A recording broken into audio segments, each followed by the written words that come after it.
Genesis chapter 24. Abraham was now very old, and the Lord had blessed him in every way. He said to the senior servant in his household, the one in charge of all that he had, "Put your hand under my thigh." See, this is something most people don't realize how rich Abraham was. He was an extremely wealthy man because God made him that way. "I want you to swear by the Lord, the God of heaven and the God of earth, that you will not get a wife for my son from the daughters of the Canaanites, among whom I am living, but will go to my country and my own relatives and get a wife for my son Isaac." The servant asked him. Now, you see, the servant does anything the master says down to the detail. He doesn't question the master, he just does it immediately. The servant asked him, "What if the woman is unwilling to come back with me to this land? Shall I then take your son back to the country you came from?" "Make sure that you do not take my son back there," Abraham said. "The Lord, the God of heaven, who brought me out of my father's household and my native land, and who spoke to me and promised me on oath, saying, 'This is your offspring, I will give this land.' He will send his angel before you so that you can get a wife from your son there. If the woman is unwilling to come back with you, then you will be released from this oath of mine. Only do not take my son back there." So the servant put his hand under the thigh of his master Abraham and swore an oath to him concerning this matter. See, these people had a fear of God back then. If you swore an oath, you were afraid that God would punish you if you did not keep your oath. Then the servant left, taking with him 10 of the master's camels loaded with all kinds of good things from his master. So you see, he's bringing a gift with him for the girl's father, whoever she is. Whoever the lucky father is that has this girl is about to become a very wealthy man. 10 camels loaded with all kinds of good things from his master. He set out from Aram Naharaim and made his way to the town of Nahor.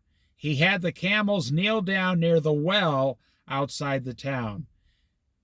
It was towards evening, the time the women go out to draw water. Then he prayed, "Lord, God of my master Abraham, make me successful today and show kindness to my master Abraham. See, I am standing beside this spring, and the daughters of the townspeople are coming out to draw water. May it be that when you say to a young woman, 'Please let down your jar that I may have a drink,' and she says, 'Drink, and I'll water your camels too.' Let her be the one you have chosen for your servant Isaac." So you see, God is in charge of all things. He's going to make this young girl say what the servant is praying for her to say. God can do anything. "By this I will know that you have shown kindness to my master." He's not praying on his own behalf. He's praying on his master's behalf. Before he had finished praying, Rebekah came out with her jar on her shoulder. She was the daughter of Bethuel, son of Milcah, who was the wife of Abraham's brother Nahor.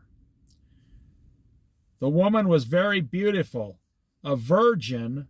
No man had ever slept with her. She went down to the spring, filled her jar, and came up again.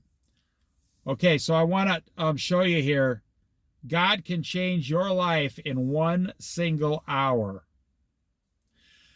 This is just a girl living in this town getting water for her family. And in one single hour, the servant of a very wealthy man from their household shows up, makes her father extremely wealthy, takes her back to the son, Isaac, who is going to inherit, which would be like $1 billion today. And just a couple days earlier, she was just getting water obediently for her mother. God can change your life in the blink of an eye. The servant hurried to meet her and said, "Please give me a little water from your jar." "Drink, my lord," she said, and quickly lowered the jar to her hands to give him a drink.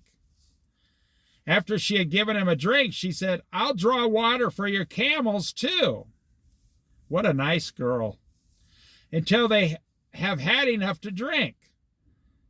So she quickly emptied her jar into the thurl, ran back to the well to draw more water, and drew enough for all his camels.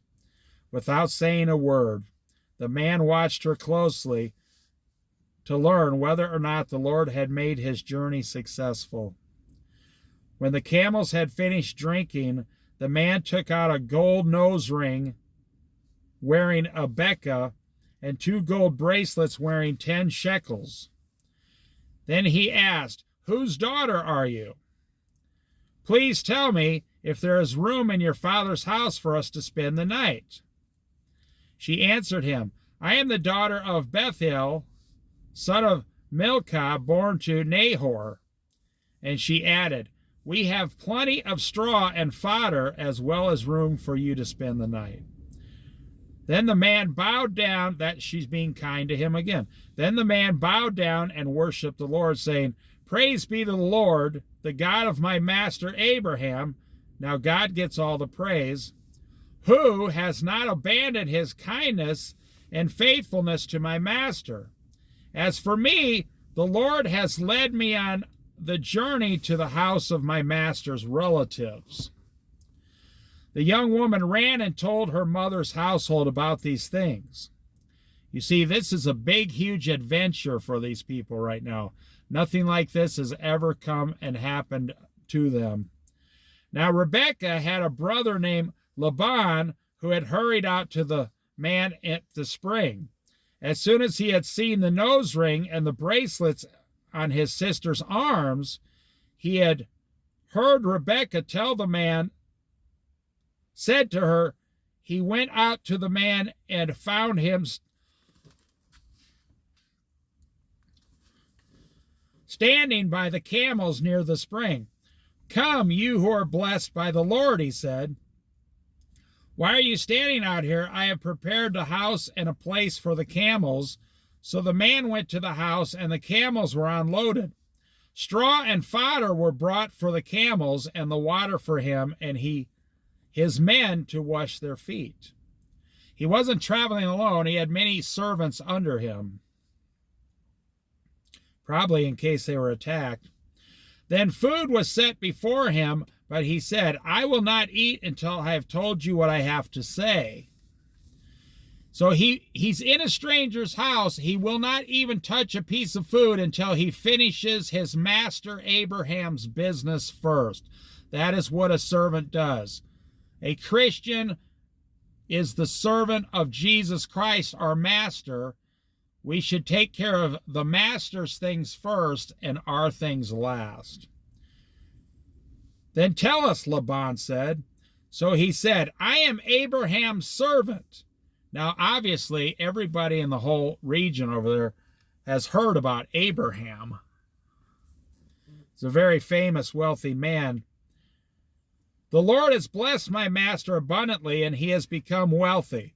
He has given him sheep and cattle, and gold, silver, male and female servants, and camels and donkeys. My master's wife Sarah has borne him a son in her old age, and he has now given him everything he owns." And my master made me swear an oath and said, You must not get a wife from the son of the daughters of the Canaanites in whose land I live, but go to my father's family and go to my own clan and get a wife for my son. Then I asked my master, What if the woman will not come back with me? He replied, The Lord, before whom I have walked faithfully, will send his angel with you and will make your journey a success so that you can get a wife for your son from the own clan and from your father's family. You will be released from my oath if, when you go to the clan, they refuse to give you to her. Then you will be released from my oath.